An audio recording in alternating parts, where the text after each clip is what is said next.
Good evening, everybody. Hi, and welcome. We're still having people join us, but we're going to go ahead and get started, get us all situated before we are ready to hear tonight's wonderful readers.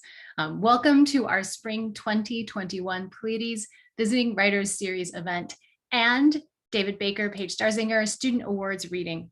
My name is Erin Adair Hodges, and I'm the co-editor of Pleiades, the literary journal, and an assistant professor here at the University of Central Missouri. Before we begin, just a reminder to please keep your mics muted. You know the drill by now, though you are welcome to keep your video on if you can, if you're able. So I know as a reader myself and as a professor myself, sometimes it really helps to see a few faces if we can. But at the end of our event, we'll have a bit of time for questions. But please also feel free to add your support of our writers in the chat. Before we introduce tonight's readers, we'd like to begin with a land acknowledgement that the University of Central Missouri and Warrensburg, Missouri are in part on the ancestral lands of multiple indigenous peoples, including the Kiakapoy, Kasia, Osage, and Osheti Shakawan. So tonight's event features acclaimed writers and winners of Pleiades Press Awards, while also allowing us to honor the achievements of our talented student writers. Tonight, we're pleased to host poet Paige Quiñones, winner of the Lena Miles Weaver Todd Poetry Prize for her book, The Last Prey, as well as author Jeffrey Higa, who's the winner of the Robert C. Jones Prize for Prose for Calabash Stories. Paige and Jeffrey were also incredibly kind and generous in serving as the judges for UCM's Baker Starzinger Awards. Those prizes are open to UCM undergraduates and made possible by the generous contributions of David Baker and Paige Hill Starzinger, whose support we are incredibly honored to have. We also wanted to congratulate the winners of our other two awards in creative writing, Tanner Strawn, who won the Jenny McTeague Award in Creative Writing, and Summer Payton, who won the Wynn Award for Creative Writing. So yes, we're gonna clap all night. Let's clap all night. Let's snap all night for all of these amazing creators. It's National Poetry Month, and so it's a month of joy and celebration of the written word. So with that, I would love to throw it over to Jenny Molberg, who is, along with me, the co-editor of Pleiades and the director of Pleiades Press. Jenny is also an acclaimed poet and winner of UCM's 2021 Faculty Scholar Award in her own right. Jenny. Thank you so much, Erin, and congratulations to you, Erin, for your college award. Amazing accomplishment and well-deserved. We're going to start the evening with Jeffrey J. Higa. I was so pleased when novelist C.J. Hauser selected Jeffrey J. Higa's Calabash Stories as the winner of the Robert C. Jones Prize for Short Prose. It is such a brilliant, beautiful, elegant, abundant, funny, smart collection of short stories, and it has been such an honor to help usher it into fruition. When C.J. Hauser selected the book as the winner, she wrote, "This collection is full of small Marquesian marvels. An ice maker wheeled down a too narrow Hawaiian road on roller skates, a shadow portrait artist turned labor organizer undercover in plantation death camps, a villainous chicken interpreter, a cover band singer with a flair for miracles, and a grandmother managing a Bad News Bears baseball team. There is so much humor and heartbreak and humanity in these stories." Acclaimed poet and memoirist Garrett Hongo says of Calabash Stories, "To read this wonderful book is like gathering with elders at a family reunion, hearing their recollections as they confirm our common affections, calling up the items and events of former times, sharing anecdotal treasures and secrets we realized just in their telling are our true legacy." Jeffrey J. Higa is the great-grandson of Okinawan immigrants who came to Hawaii to work on the sugar plantations. He inherited their stories and love of their adopted land. He earned a master's degree in creative writing from the University of Missouri St. Louis and has gone on to become an award-winning fiction writer, essayist, and playwright. Please join me in a warm welcome for Jeffrey J. Higa. Oh, wow. Thank you, Jenny. That was quite the introduction. Um, I'm going to be reading from the last story in the collection called Wooing Elizabeth. It's one of my um, favorite stories because it took me so long to write. So, when people asked my Aunt Elizabeth about Uncle Mike, she would tell them, "Oh, he's at HCC," hoping they would think he was teaching classes or something at Honolulu Community College. When in reality, anyone who knew anything about him would know she meant the Halava Correctional Center. He was serving a 4-year sentence in minimum security for fraud. Simple fraud, he would remind me every visit. For impersonating a Nakahodo, or traditional Japanese matchmaker, who had died 10 years earlier on an outer island. Uncle Mike had been really good at handicapping grooms, brides, families, and occupations, the way he used to handicap jockeys, horses, trainers, and track conditions. By transforming his extensive bookmaking knowledge with its probabilities and percentages, and leveraging the reputation of the real Nakahodo, he had created a clientele and a growing reputation for himself on Oahu. Up until the day he was arrested, he would say he owed all of his success to Elizabeth, the woman who had taught him the bonds of true love. Aunt Elizabeth was my real aunt, deeded by blood, and my mother's only sister, whereas Uncle Mike had only married in. However, not unlike the sympathy engendered between wary neighbors when faced by a common enemy, I always felt close to the man who became our uncles by marriage to Elizabeth. I could not imagine marriage with Aunt Elizabeth, the most grown up person I knew. She was pretty, pretty like the serpent in the Garden of Eden, as my mother liked to say, and the only woman in our family who wore high heels all of the time. Once I had seen her in the flats. I had never once seen her in the flats our mothers had retired to long ago. She smoked like a movie star, elegantly and continuously, through long black holders to avoid leaving smears of lipstick on the cigarette, a sight she found vulgar. And like many great personalities, she habitually spoke of herself in the third person, a tendency I discovered at age 5 when I brought her my favorite board game. She looked down at me, arched her perfectly plucked eyebrow into a talon, and said, "No one has explained it to you, have they?"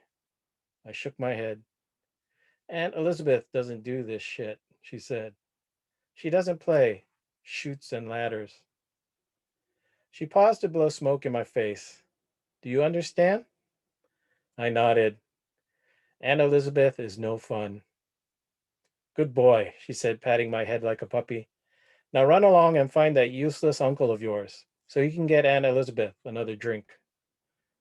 So Uncle Mike and I grew close, drawn by our completely opposite yet similarly intense feelings for Elizabeth, and it seemed natural when he recruited me to be his assistant. Business had really picked up at that point, with Uncle Mike attending anywhere from 6 to 10 weddings a weekend.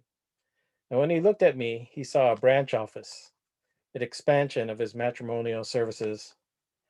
At first, he tried to involve me in every aspect of the business, explaining the arcane ranking system he plugged into the elaborate equations he had developed for producing lasting marriages. At a 93% success rate, the highest of any Nakahodo in the islands, and far above that of his namesake. But after a few months, it became apparent to both of us that I was not worthy of the profession. "Matchmaking is a matter of patient observation," he would say. Clearly, at 14, I was neither patient nor observant enough. The women I judged too ugly, he would relabel as kind and point out my oversight. Her second toe was longer than her big toe, a sure sign of intelligence. The guys I okayed as husband material, he would just groan on and point out that they had come straight to the interview from a hasty shower with hair still wet, an indication of hidden family history of mental abnormalities. Wet hair equals soft head. You can't rush to judge, he told me once. It's like picking a melon. By the end, I was involved only in the purely clerical aspects of the business, setting up the client meetings, routing photos to parents and prospectives, updating the roster of potentials, and keeping a calendar of appointments, areas at which I excelled by keeping careful and comprehensive notes. Notes that turned out to be quite helpful to the state prosecutors. Still, after he was convicted, not by the clients, did you notice none of them testified for the prosecution and sentenced? Even the judge admitted that on balance, I had probably produced more happiness in the world than pain, and publicly disavowed by Aunt Elizabeth. Oh, that crack about men being unreliable income hurt worst of all. Uncle Mike continued to keep up a relationship with me, much to the dismay of my family. For 4 years, for the 4 years he was locked up, as I moved from freshman to senior in high school, he sent me letters and packages regularly. They were a great embarrassment to my mother and her sister because they smelled like the ashtray in a hotel lobby and were stamped all over in red ink. Note: this correspondence has been sent by an inmate of the Halava Correctional Center. Mother would burn with shame and apologize to the mailman profusely every time he delivered a package from Uncle Mike. But I suspect the mailman looked forward to these deliveries as much as I did.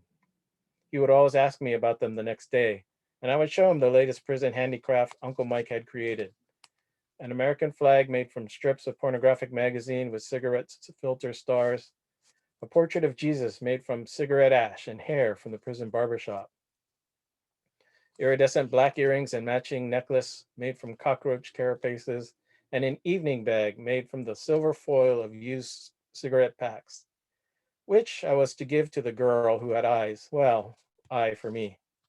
That was his little joke. Sarah, the girl, did not even know I existed. But throughout his incarceration, he had seen my growing interest in members of the fairer sex and was the only one in my family who seemed genuinely interested in my burgeoning romantic life. No one longs for romance more than a prisoner. So I told him about my attraction to a girl in my class who terrified me with her haughty demeanor and fatal vanity. Most of the other guys in school called it a defect. But as I explained to Uncle Mike, Sarah's eye, not the plain right one, but the left one with its languid eyelid, drooped so seductively that she simultaneously wore an expression of schoolgirl innocence and a madam's world-weary disdain. While her regular eye stood as naked as the day she was born, Sarah favored the other eyelid with shadow and dramatic hues of blue and green, applied with a heavy hand. She was like no other girl in school, and that eye summoned all my young blood. When residual tremors worked her eyelid into a perpetual coquettish half wink, it was like a flashing beacon to me, a green light in my age of stumbling adolescence. For years I admired her from afar, sitting in our English classes watching her read from the misanthropic admonitions of Frost at the front of the class. As she tilted her head back to expose her alabaster neck, the good eye opened wide like a gunfighter sighting along the barrel, while the other fluttered like a gaudy butterfly wing, as if to wink at everyone in the room at once. I purposely sabotaged my own math tests and quizzes just so I could remain in her classes and sit close enough to watch her tackle word problems, the frustration of which sent her lips pouting till they were like a couple of well-fed caterpillars, a sight that stirred my lust-addled imagination and sent my heart racing. All might have remained this way until the end of my senior year had Uncle Mike not been paroled early for what he would tell everyone was good behavior, a term defined by the authorities to mean, as he had confided to me on our drive home from HCC, that he had been released in return for scuttling his jailhouse lawsuit suing the state for prison overcrowding. You see, as he told me, as we pulled into the driveway of my mom's house, where she had taken in Aunt Elizabeth, everything in life can be negotiated as long as both parties can be convinced that they are really both headed in the same direction. Like the early release of a troublemaker, I said, killing the car. Like love, he said as he watched Aunt Elizabeth lean over the rail of the porch to peer into the car. We watched her face go from slack to horror before it finally hardened into disgust. She skipped over Uncle Mike to shake her head pointedly at me while mouthing a profanity before throwing up her hands and marching back into the house. It took me 3 days of pleading before they let him stay. All my arguments about Uncle Mike. This man, one of the most celebrated Unionists of our time, the likes of which we will never see again. The man whom couples all over this island were still giving prayers of thanks to. Yes, this man had literally no place to live. It fell on the deaf ears and dead coral hearts of my mother and Elizabeth. Ugh, that man, Aunt Elizabeth said in a voice loud enough to be heard by the neighbors and Uncle Mike, who sat in the car waiting out my negotiations. He's like a warm pile of something I stepped in and need to scrape from the bottom of my shoe. On day 2, I turned to logic, arguing with Dad long dead, and I just a mere lad of 17. We had a perfect and temporary substitute for the man about the house. Yes, we do, my mother said sweetly. That's what Elizabeth is for. On day 3, when they saw I was going to follow through on my threat to let Uncle Mike live in my Volkswagen and had brought home a plastic wading pool and a gentle sprinkler head to rig up as a bathtub, they relented.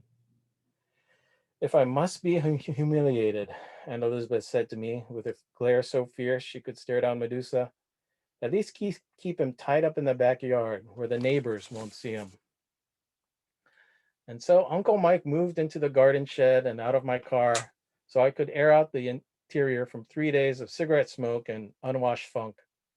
After I told him what Aunt Elizabeth has said, the man has been in prison. Do you think he can live without rules? I laid down the terms she dictated. He must remain fully clothed at all times. Ah, she remembers how uncomfortable pants used to make me. He was not allowed to come out of the shed until Aunt Elizabeth left for work.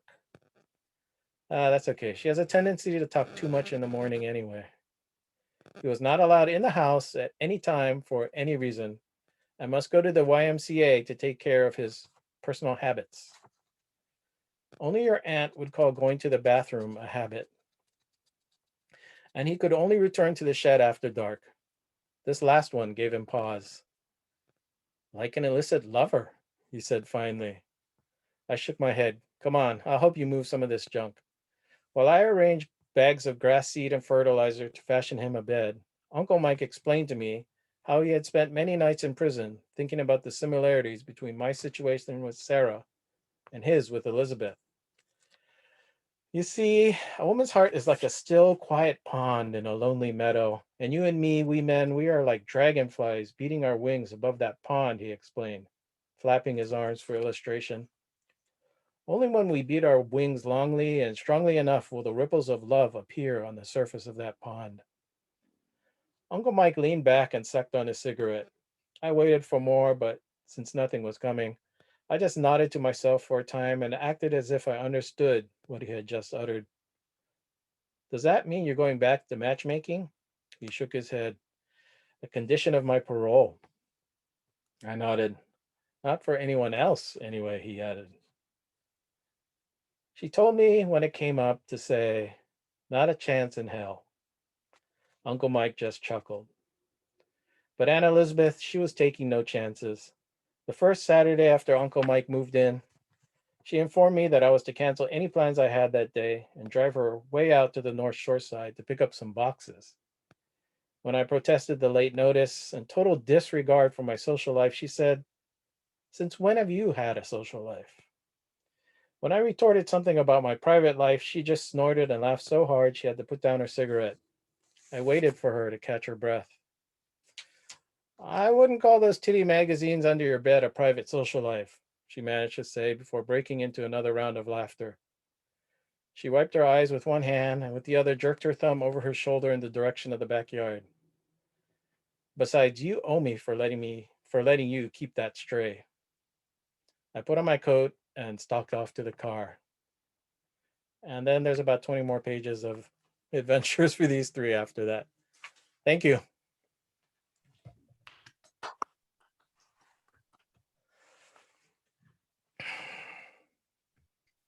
Thank you so much, Jeff. I'm going to turn it over to Matt Eck to introduce our Baker Starzinger Award winner for fiction. And the award winner is Emily Atnick. Is she here? I'm here. Can everybody Here, see me? here. I'm How many here. cats do you own now? Oh my goodness, that's a good question. Well, I own 3, but the house has 8 right now. I foster, so. I mean, was I supposed to follow a script? I can. The only I thing will I was going to happily say about read Emily what is I really liked. What's that? I was just going to read what Jeffrey wrote because I thought it was really good. Yeah, please do. Okay, thank you. He said about Emily's story, I admired the dialogue and tight pacing of the story. It reminded me a lot of a play with its heightened drama and spare quality to almost everything. I liked how the writer dropped us right into the middle of something, yet we almost immediately get our bearings. There was leanness to the whole thing, with characters saying just enough, with just enough exposition, that when the story gets rolling, we are right there with the writer. Very clean tell that reminded me of the minimalists, like Ray Carver. There you go, Emily, take it away. Thank you. So for those who have not read it without any spoilers, basically the overall synopsis is a young man receives a letter from his mother, who he has not talked to in about 2 decades. He's about 26 years old, so he doesn't quite remember her. He receives a letter from her and she asks him to come to dinner.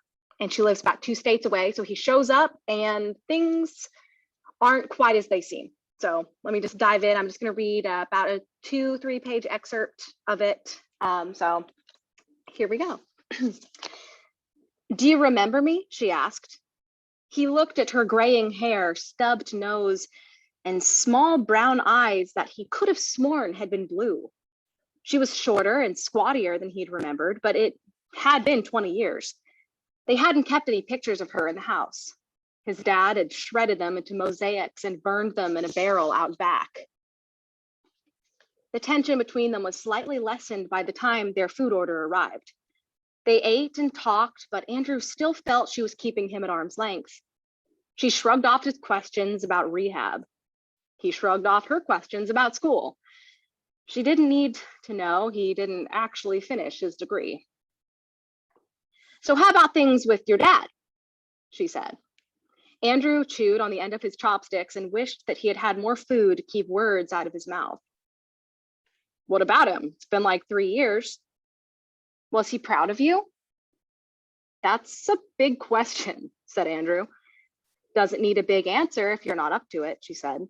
No, I'm up to it, said Andrew. He loved me. I'm not sure if he was all that proud of me. I didn't go after what he wanted me to, in life and all that. Didn't find a girlfriend, a boyfriend, didn't get a great job, I do know, she said. He was never all that proud of me either. They nodded in silence. Dolly, the German shepherd, whined restlessly, and Andrew got up for a leash on a small table by the door. What are you doing? Asked his mother. I'm going to take Dolly out real quick. She looks like she needs to go. She's been in the crate a long time. Don't let that dog out, said his mother. She is hell on wheels. Andrew was already opening the crate. You said that already earlier. She doesn't seem too bad. I can handle it. Hey, girly. Aw, come here, Dolly. Dolly slipped around him and lunged at his mother, who tucked her legs up on the couch with a scream. Andrew grabbed the dog by the scruff and clipped the leash onto her collar. God, what is her deal? He said. I told you, she hates me. Well, why? Andrew said, keeping a tight rein on Dolly as she paced and huffed. No clue. You'd think she'd be more graceful. I saved her. Dogs are touchy sometimes, I guess, said Andrew. She'll come around. How long have you had her? Like a month? His mother scowled. Get her out. Just get her out. Andrew took Dolly outside, and the shepherd's demeanor immediately relaxed. She happily pranced the front lawn on a long leash and sniffed every bush. She lifted her leg to mark a gnome before trotting back to Andrew. Good girl. He stopped short. He leaned over and got a look underneath. You're not a good girl at all, are you? He said quietly, rubbing the shepherd's chin. He returned Dolly to the crate and immediately sat down. His mother was in the kitchen, hidden from sight, cabinets shut as her shadow passed the doorway. How'd she do for you? She called. He was fine. You know Dolly's a he, right? News to me, said his mother. Well, you've had him a month, Andrew laughed. How do you not notice? Doesn't look like he's fixed either. You should get on that. Probably calm him down. She came around the corner with a large drink fizzing in both hands. Andrew could smell the rum from across the room. Mom, come on, he sighed. What, you don't want it? What happened after rehab? Aunt Grace said you'd been doing better. Well, if you don't want it, she said, I'll just have to drink it. Andrew took one. Was he weak or protective? He couldn't decide. Maybe he just needed a drink. The plastic takeout bowl sat on the low coffee table, which was spotted from the years. Dolly stared hungrily at the leftovers. His mother laughed and clinked glasses with Andrew. He didn't smile. I'm not going to finish this, he said. Not with that attitude, you won't. No, I mean, I'm not going to finish it because I'm driving in a bit.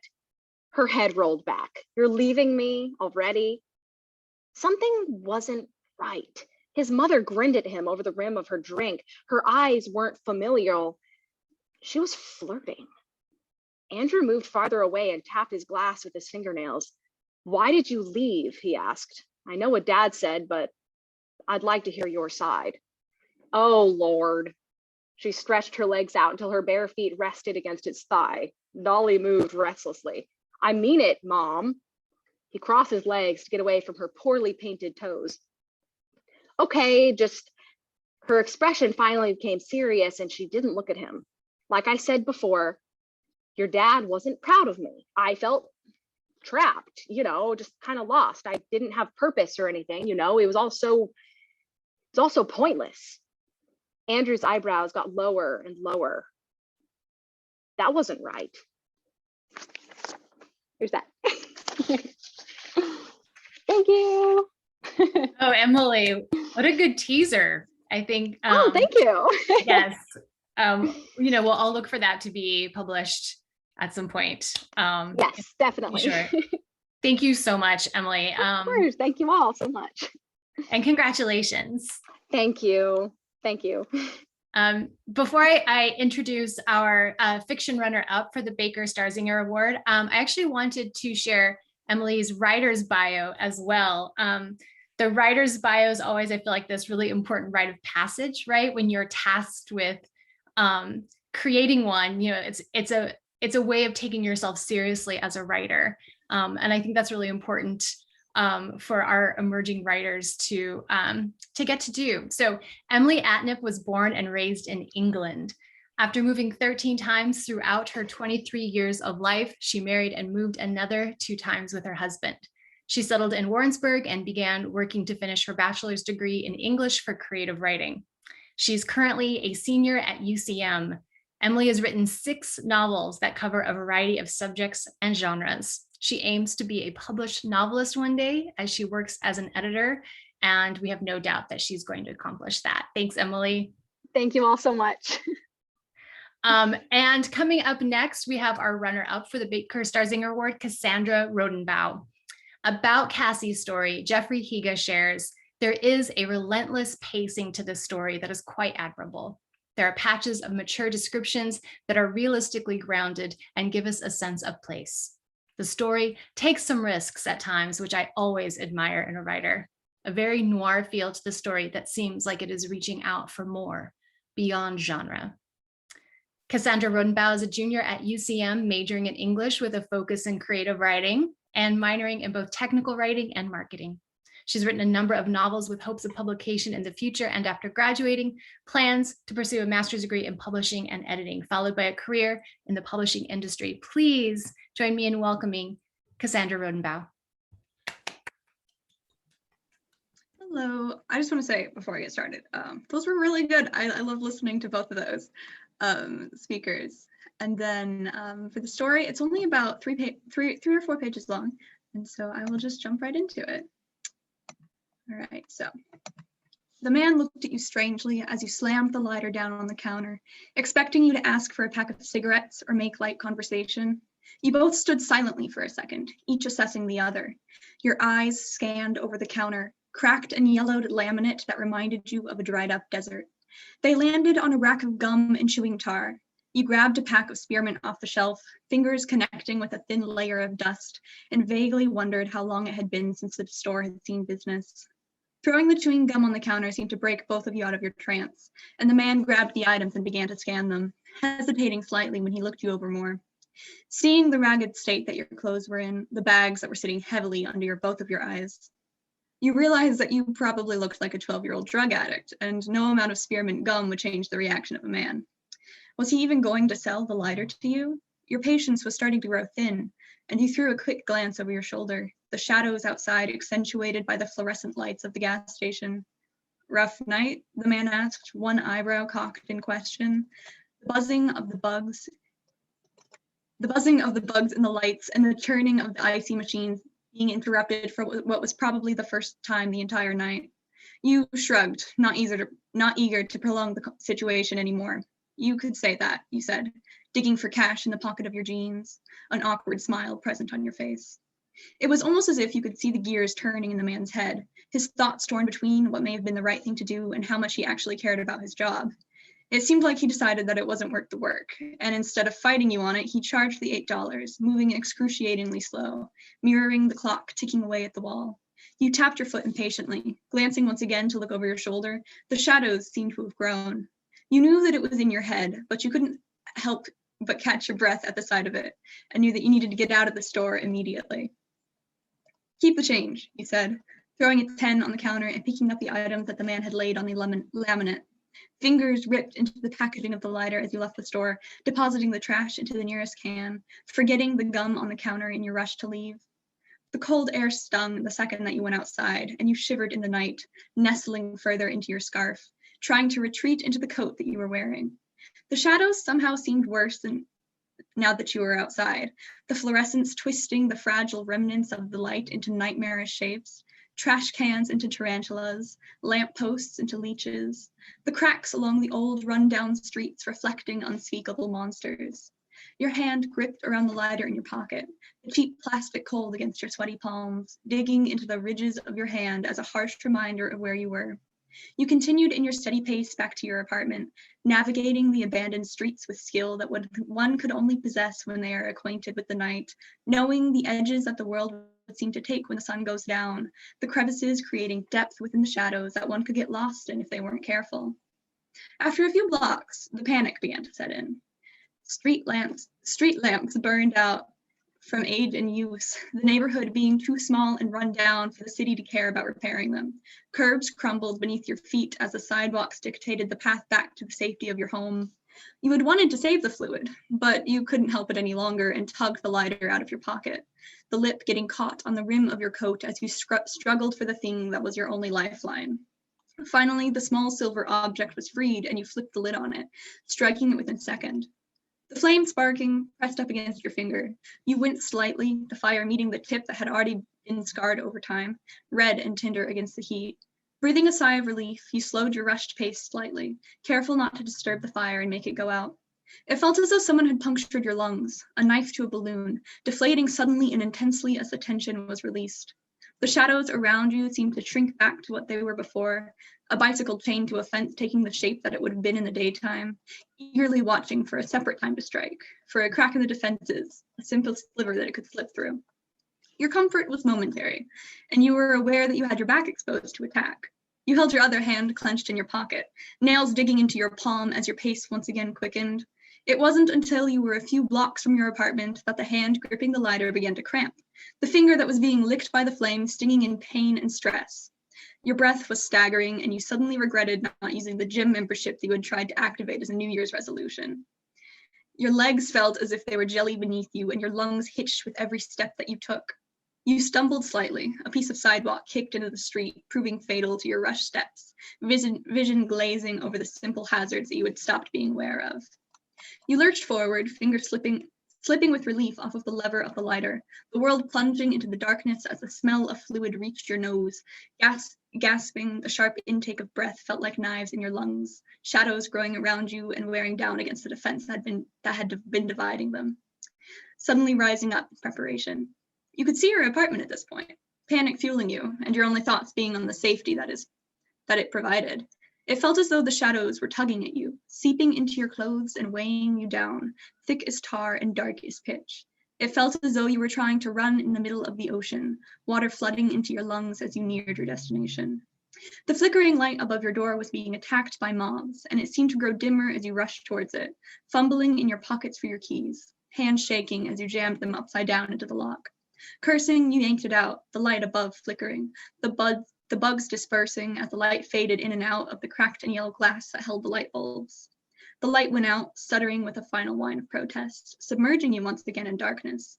The key went smoothly into the lock after struggling with it a couple of times, and you turned the knob, falling into your apartment. Out of breath and at the end of your wits, soaked in sweat and darkness, you slammed the door closed with your foot, reaching out while you laid on the ground, body singing in pain.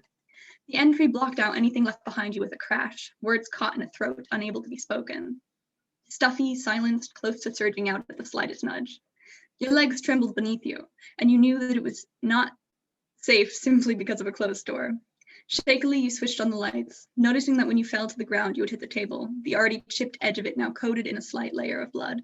You felt your temple and winced slightly at the sharp and fresh pain. When you pulled your fingers away, it was coated with a slight red color, the sheen evident under the yellow lights of your small kitchen. The already untrustworthy bulbs began to flicker, and you realized that you didn't have time to worry about the injury. Your eyes flicked around the room in an effort to map out your surroundings, ignoring the pizza boxes and musty old couch, landing instead on the candles that were scattered across the room, wax dried onto various surfaces, and jars half empty with only the wicks remaining. You wasted no time to light them. Your moment of temporary peace gone in an instant.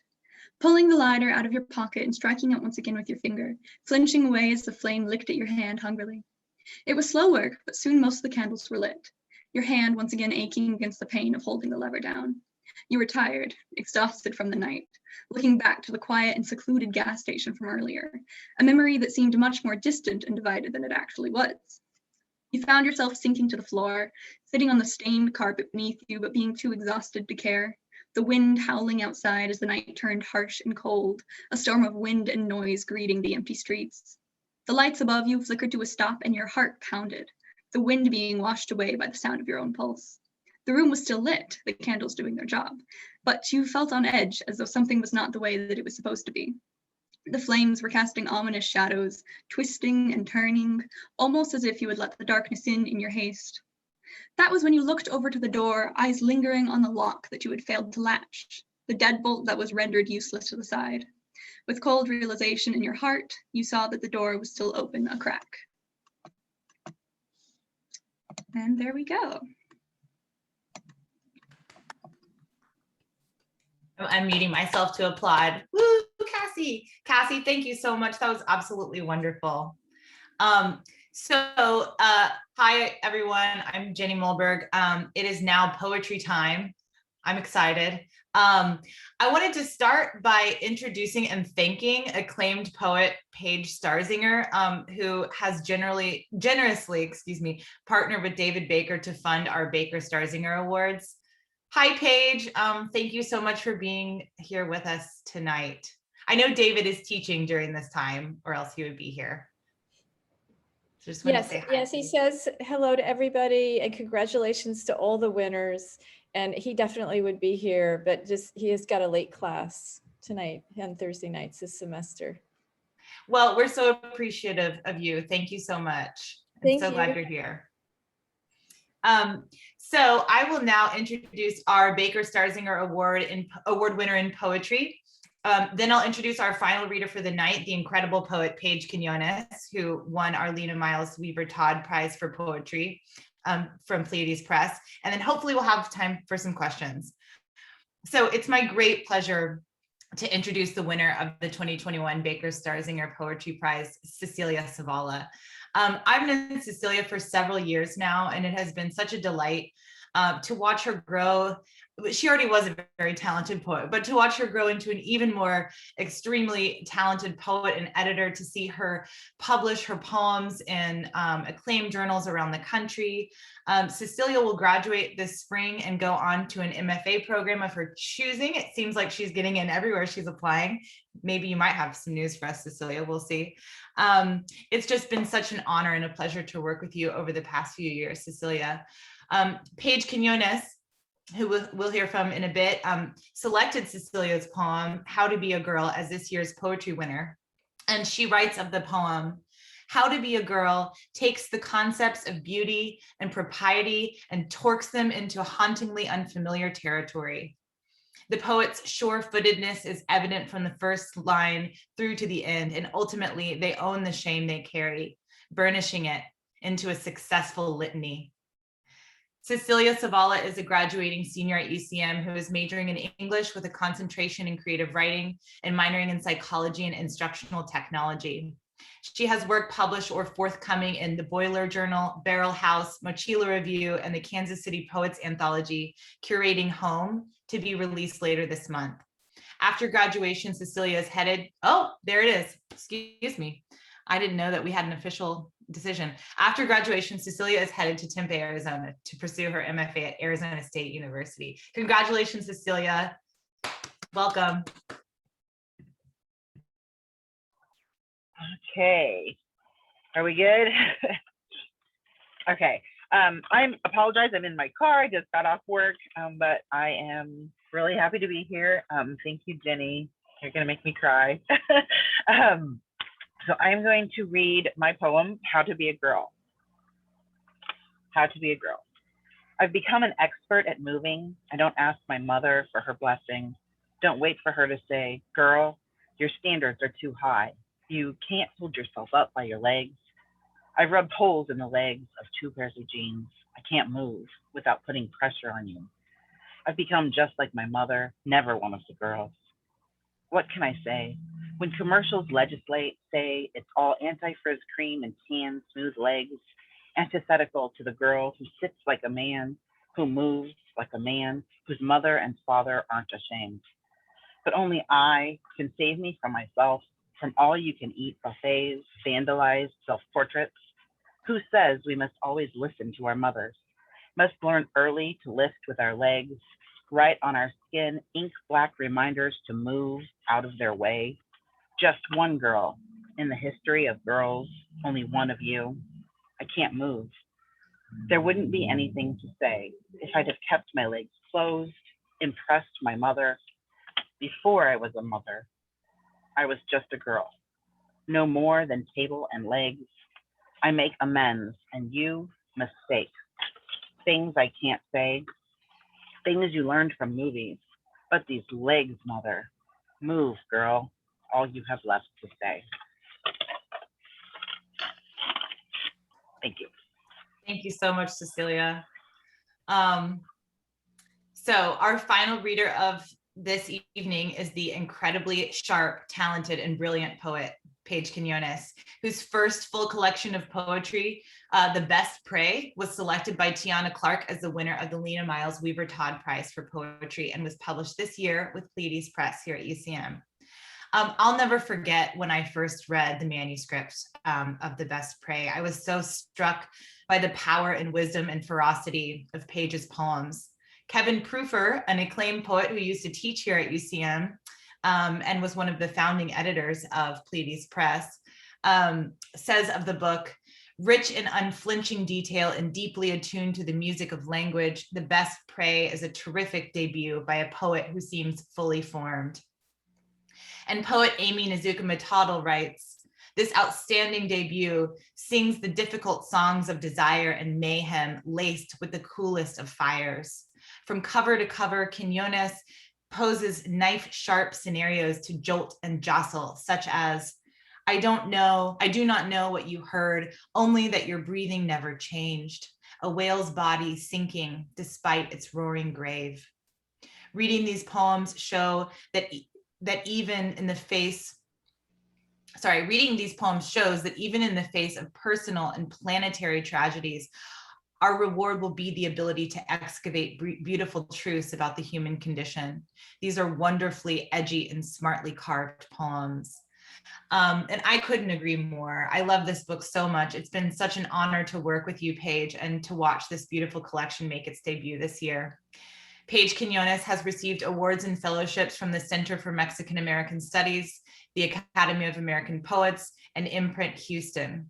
Her work has appeared in Copper Nickel, Crazy Horse, Juked, Lambda Literary, Orion Magazine, Poetry Northwest, Quarterly West, Six Finch, and many other places. She earned her MFA from the Ohio State University and is currently a PhD student in poetry at the University of Houston. Please join me in welcoming Paige Quiñones. Thanks so much, Jenny. That was really lovely. And thank you to UCM and to the student winners and to Jeff Higa.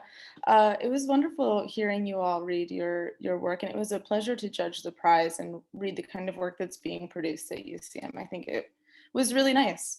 I'm gonna start with a somewhat newer poem. I haven't written a poem in like a year. I took my PhD exams like 2 weeks ago, so there was no writing happening. But if you know me, you know that I was married very briefly and very terribly. And that has been a compelling subject for my poetry, even now, you know, being over it. So this poem is called Wedding. A trucker blares past, headlights illuminating the small cell of your car. You hit the edge's rumble strip. The sky has long since disappeared, and the sound of asphalt thunder rings through you. Marriage, the bright tapestry of a deer's eyes. An entire herd of deer, all their white eyes. A herd of deer watching your car slow not quite to a stop. The grind of gravel, your white headlights, your heart, your tired heart. Your two lights just barely revealing what you're most afraid of, that deep black glade. That's one version. Reader, here's another. I walked down an aisle once. At its end was a glass wall. At the end was the opening spell. Into it, I slipped down through my ivory gown. And I'll just start with the first poem of the book. And it's like the newest poem of the book, technically. A Piece of Living Heart. And if you haven't read Tomasz Chalamun yet, you are missing out. So you better look him up. A Piece of Living Heart is almost as pale as the stem of a wilting tulip. Mine is transparent, thin as a spider's web sewn from dusty baseboard to floor. The fisher asleep at his helm, a sad slackness to his trap. I watch as a bee stumbles through, disturbed by the human audience to his lateness. The sun swims past the windowsill. His dull wings catch and the struggle is slow, and some hive is none the wiser to its loss. But imagine, pretend he is you. Beauty is the cold bind. Beauty is the fang. I am complicit.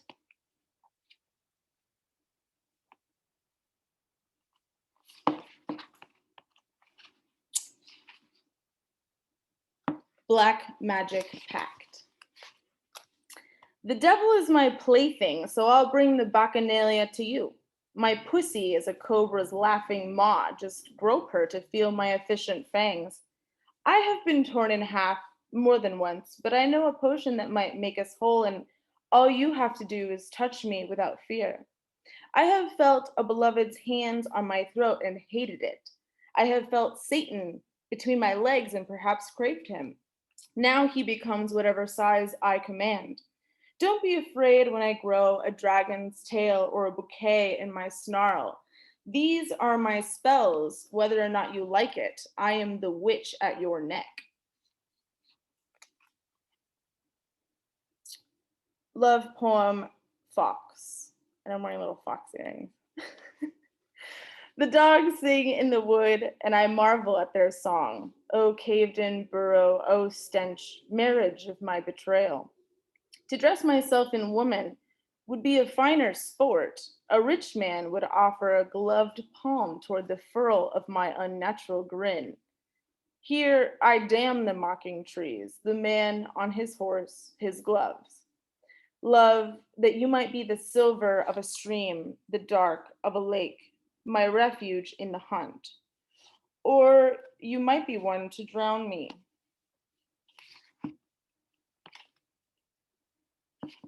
I'll skip this one. Omens I choose to ignore. This is based on, I got the idea for this poem from like the Gulf Breeze, like alien encounter.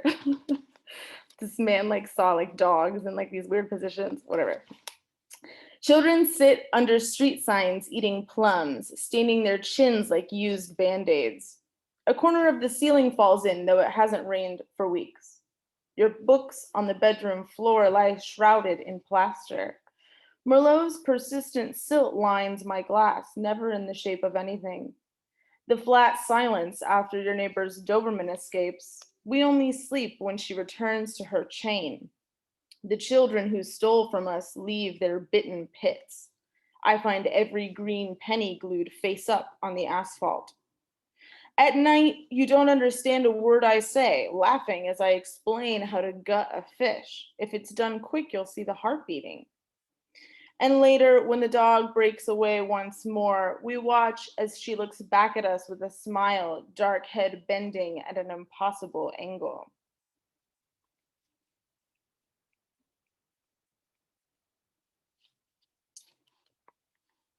Ode to Hysteria and Anhedonia. One of me is a woman with pointed teeth in love with my own girlish cackle. Let's play games in my well-furnished sitting room. Let's have a party and invite everyone we've met and kiss them all. But at my worst, I'm two women or more. The room lit by my mouth will drop into darkness. Double is double too many sometimes. I'd rather be alone. Dearest other girl, waist deep in water. I hate you for flooding the bedroom, though maybe it was always flooded. Please don't stare at my feet, they're only bone. But at your best, let's sleep together, since my legs are your legs and your hands are my almost twins. Sometimes I crave your mouth more than my own. Together we read the stars and decide I'm our best prey. I ask us both again and again, why don't we just drown each other?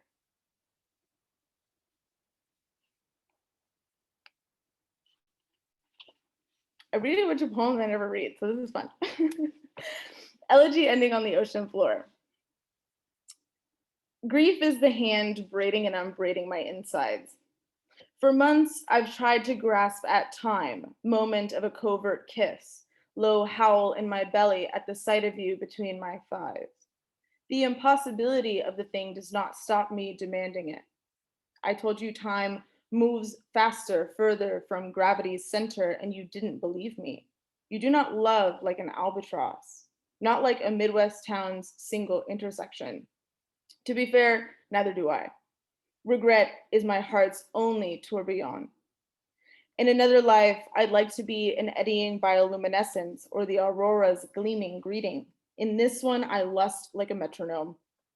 Death came for us when we opened the blinds the way I knew he would, a bright beast peering into our minds' shadowed corners. We had the stasis of a seabird's dive. The second hand clings to its terrible mechanism. Still, I once tried to whisper in your ear at a frequency that would keep you. I do not know what you heard, only that your breathing never changed, a whale's body sinking despite its roaring grave.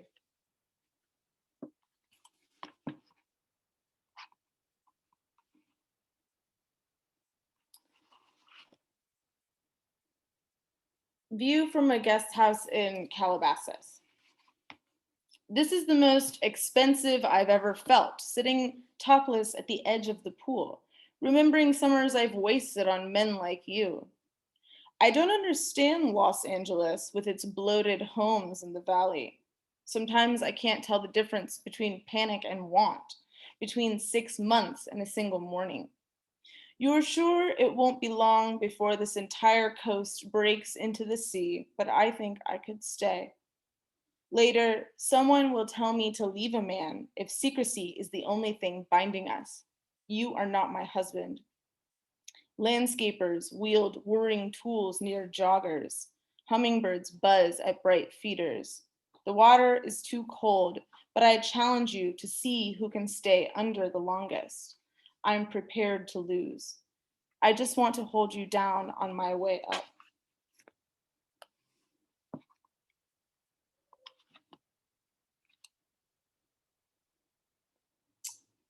This will be the last one from this book. I have like a couple other ones. Rotation sequence.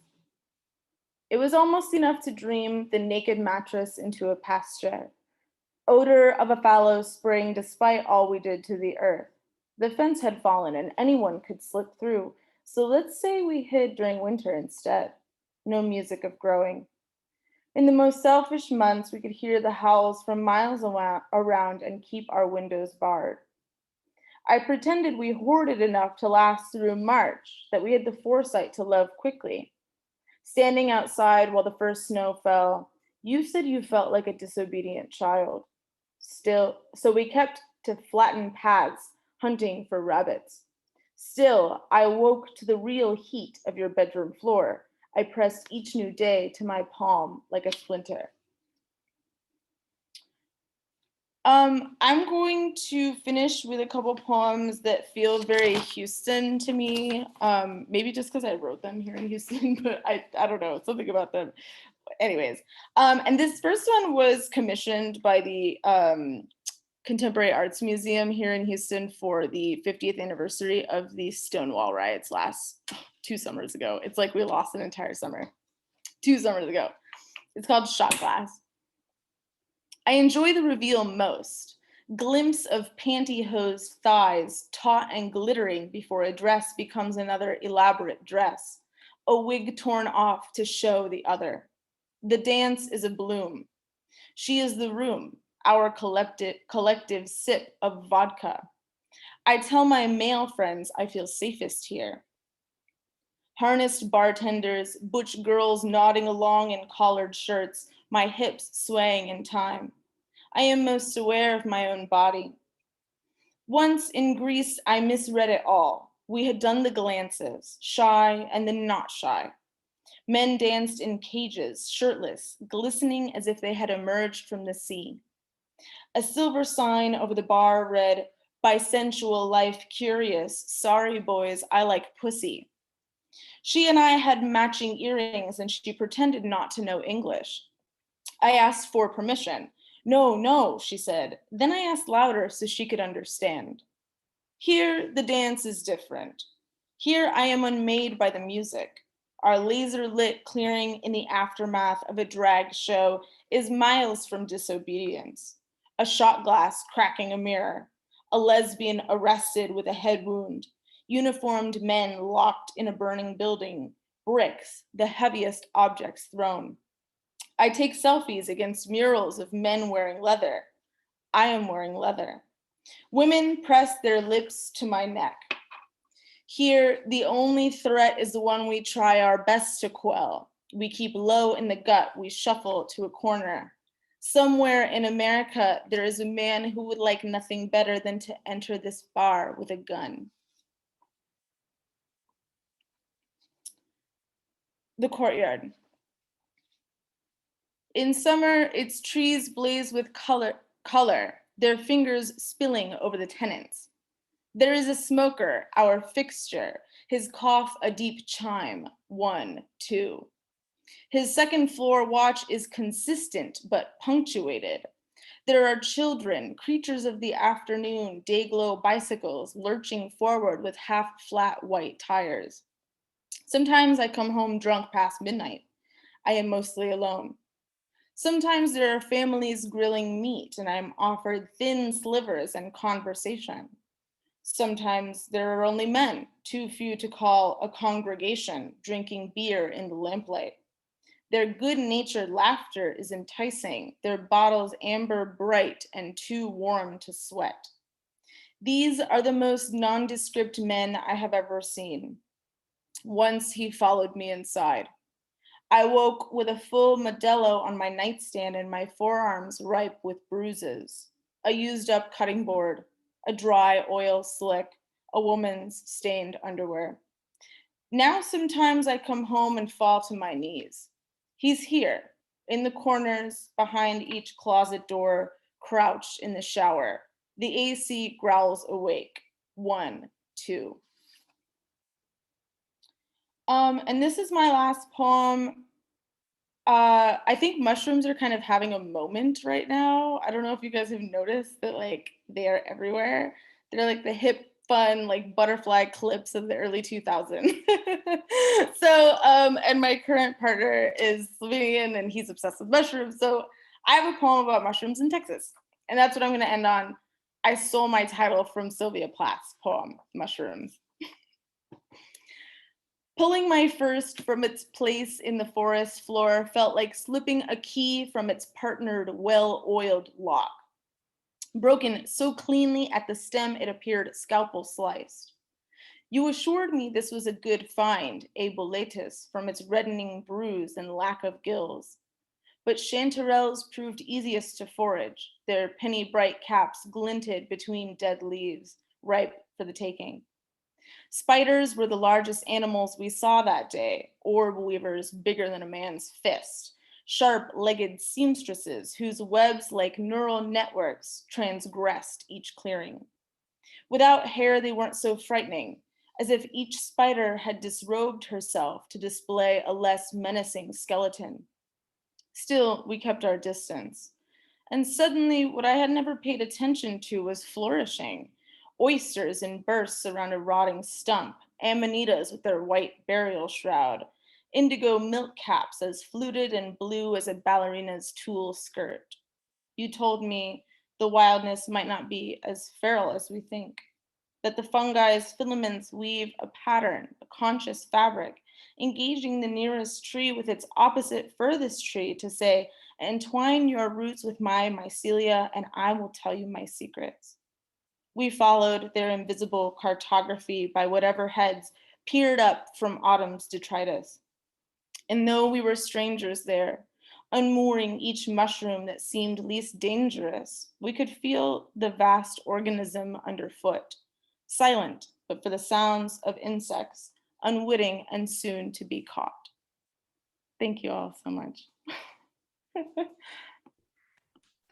I'm clapping, but I'm going to go ahead and invite everyone if they would like to briefly unmute themselves. If you want to hoop, waller, whatever that means, clap for our readers tonight. Let's. Good job, everybody. Hello. Good job. Great job. Wow, that's a waller, I guess. We just invented it. Thanks, everybody. So we have time for a couple of questions. If you have a question you want to put in the chat, we can make sure we just maybe 1 or 2.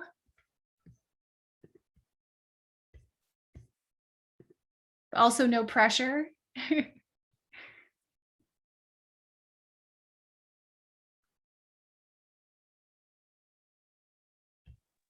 I am currently on my phone, so I can't see the chat. So if there's any Okay. questions pertaining to me for any reason, just let me know. I'm not ignoring anybody, I promise. That's awesome. You're like, I'm here, taking your I'm questions. here, I'm available, I'm around, it's fine. Yeah, I'll read anything that comes up in the chat, but it looks like, Thank you. yeah, we can take another minute. While we're waiting to see if people want to type in a question, I'll point out that in the chat, I put links to Jeffrey and Paige's books. Those are available through our own Pleiades Press. You can order those. And like I said, and keep an eye out for the work by Emily, Cecilia, and Cassandra. I'm sure that that'll be hot on some literary journal presses soon. Okay, I'm not seeing any questions. So I'm going to do a slow wrap up unless something comes up. I want to thank everyone for attending. Again, Paige Starzinger, thank you so much for being here tonight. To her and to David Baker for their support of our student creative writers. To our students, we had so many amazing entries to the contest as well. It really was quite impressive. And we're so proud of you. And we're so proud of the hard work that you're doing. So keep going. And to everyone from all around the world, wherever you're at, right? I think we have at least, 6 different time zones represented. So that is one of the benefits of doing it this way, though we miss seeing you all in person. So it looks like we're going to wrap up. For all of us, I feel like a newscaster, for all of us from News Channel UCM, this has been Creative Writing 2021. We hope to see you in the fall for our events then. Thank you all so much. Thanks, everyone. Good night. Thank you so much. Thank you all so much. Have a good night. Good night. Bye. Happy Poetry Month.